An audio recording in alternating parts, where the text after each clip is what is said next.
से दोष बिना सुकुल श्रावक तने घर असन को ले तप बड़ा बन गे तू नहीं तन पोसते तजी रसन को दोष बिना सुकुल श्रावक घर असन को ले तप बढ़ावत है तो नहीं तन पोषते तजी रसन को सुचि ज्ञान संयम उपकरण लखी के गहे लखी के धरे निर्जंतु ठान बिलो के तन मल मूत्र श्लेष में परिहरे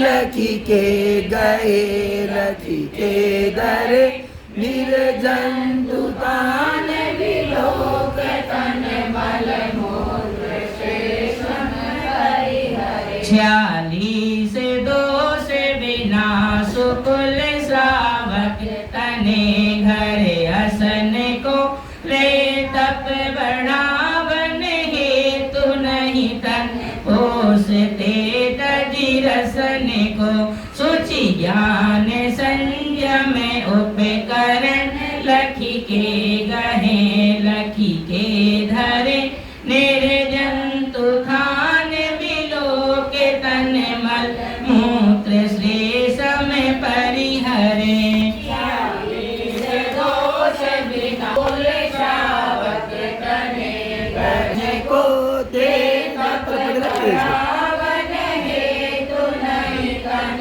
पोषते तजी रसन को सुचि ज्ञान संयम उपकरण लखी के गए लखी के धरे निर्जंतु ठान विलोक तन मल मूत्र शेष में परिहरे कैसे बोले एक बार दोष बिना सुकुल श्रावक तने घर असन को ले तप बढ़ावन हेतु नहीं तन पोषते तजी रसन को सुचि ज्ञान संयम उपकरण लखी के गए लखी के धरे निर्जंतु दान विलोक तन मल मूत्र सल सम परिहरे तीक्ष्णा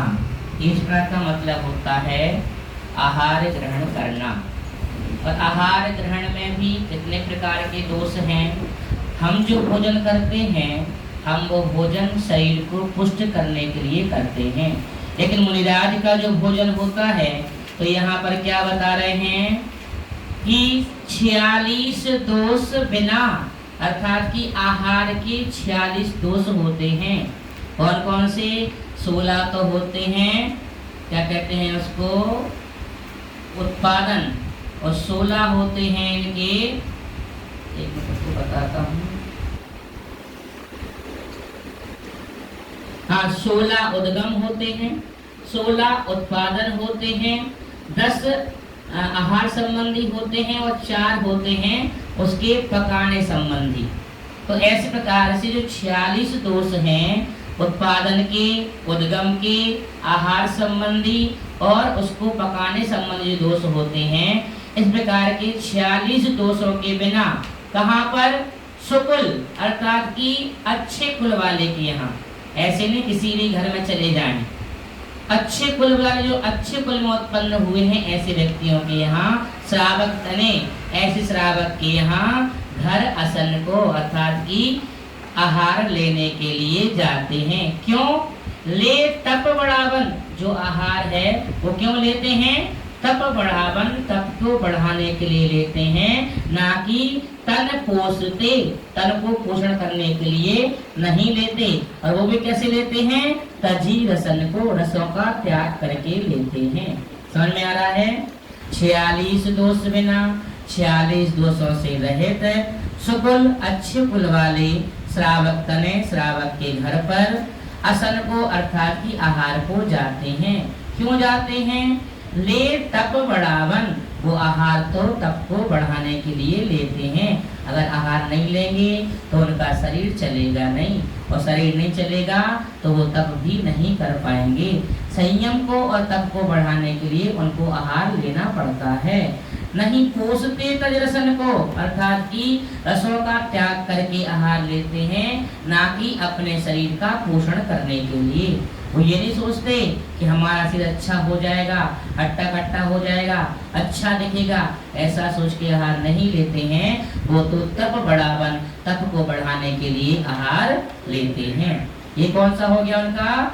ऐषणा समिति। अब विचार करें, हमें आहार देने में क्या करना चाहिए? आहार देने के लिए सबसे पहले तो हमारे मन में भाव होना चाहिए।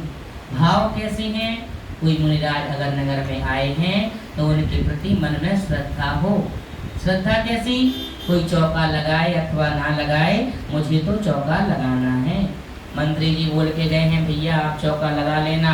मन में क्या आ रहा है? ये मंत्री देखो हमारे घर में ही आते हैं बोलने के लिए, इतने सारे घर हैं मोहल्ले में, कहीं नहीं जाते, हमें देखते हैं क्या आहार लगाने के लिए, चौका लगाने के लिए लगा रहे हैं। मंत्री के कहने पर लगा तो पूरा रहे हो, मेहनत भी पूरा कर रहे हो और आहार भी तुमने दे दिए, लेकिन मन में क्या है? प्रसन्नता नहीं है, मन में क्षोभ है। क्यों? हम ही से ये बोलते रहते हैं और हमें ही चौका लगाना पड़ता है। बताइए, इतना सारा काम किया फिर भी मन में परिणाम कैसे रहे? अच्छे नहीं रहे, तो आपका आहार देने का फल मिलेगा क्या? तो दातार के जो 7 गुण होते हैं, प्रसन्न मुद्रा में मुनिराज को आहार देना चाहिए, तब जाकर के आहार का फल होता है। मैंने देखा है कई महिलाएं पुरुष महीनों महीनों चौके लगाते हैं, तब भी उनके आहार नहीं होते हैं। तो ऐसा नहीं कि वो हार मान जाते हैं, अब हमारे यहाँ तो आ ही नहीं रहे हैं, हम क्यों फालतू में लगाएं, फिर भी प्रयास करते हैं और उनके पुण्य के योग से क्या होता है? मुनिराज उनके घर में पड़गाहन कर भी देते हैं। इसलिए आहार देने में आपके मन को, अपने मन को कभी कलुषित नहीं करना चाहिए। उदाहरण आता है, सीता जी को जब वनवास हुआ रामचंद्र जी को, सीता जी कहती हैं हम भी आपके साथ चलेंगे। जो महलों में पली हुई थी और यहाँ भी महल में रह रही थी, अपने पति के साथ वनवास चली जाती हैं, जंगल में झोपड़ी बनाते हैं और पहला दिन होता है सीता आहार बनाती हैं। आहार बना करके जैसे ही फ्री होती हैं और इंतजार करती हैं वो अपने पतिदेव का, तो उनकी आंखों में आंसू आ जाते हैं, मन में उनके बहुत कष्ट होता है, रो रही होती हैं। राम कहते हैं तुम क्यों रो रही हो? पहले ही मैंने तुमको कहा था कि हमारे साथ मत चलो, वहाँ वन में बहुत से कष्टों को सहन करना पड़ेगा। सीता कहती हैं मुझे इस बात का कष्ट नहीं हो रहा है कि मैं आपके साथ में वन में आ गई हूँ। जहाँ पति होते हैं वही पत्नी का वास होता है, पति तो परमेश्वर होते हैं, ये मेरा सौभाग्य है कि मैं आपके साथ वन में आई हूँ। क्योंकि इस बात का हो रहा है कि आज तक मैंने बिना मुनि को आहार दिए कभी आहार ग्रहण नहीं किए हैं। आज ऐसा दिन आ गया है कि मुझे बिना आहार दिए ही भोजन ग्रहण करना पड़ेगा।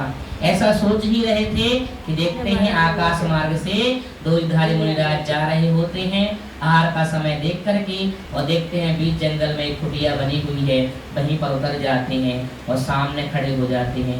सीता जैसे ही देखती हैं उनको, तुरंत उनको पड़गाहन करके परिक्रमा लगा करके और अपनी कुटिया में ले जाती हैं और उनका आहार कराती हैं। सोचिए, भावना भवनाशनी, उनका मन में था विचार के देखो अभी तक मैंने बिना आहार दिए आहार ग्रहण नहीं किया, देखो आज कैसा दिन आया है कि मुझे बिना आहार दिए ही आहार लेना पड़ेगा। इसलिए उनकी भावना थी तो मुनिराज उनके निमित्त से आ भी गए।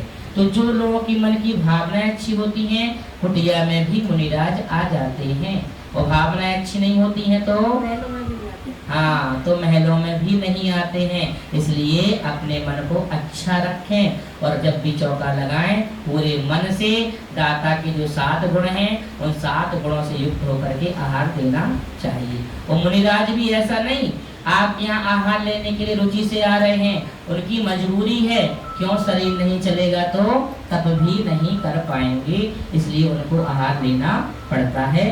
ये उनकी ऐषणा समिति है। और क्या बता रहे हैं? शुचि ज्ञान संयम। शुचि का उपकरण क्या है? कमंडलू, शुचि, शौच का उपकरण कमंडलू,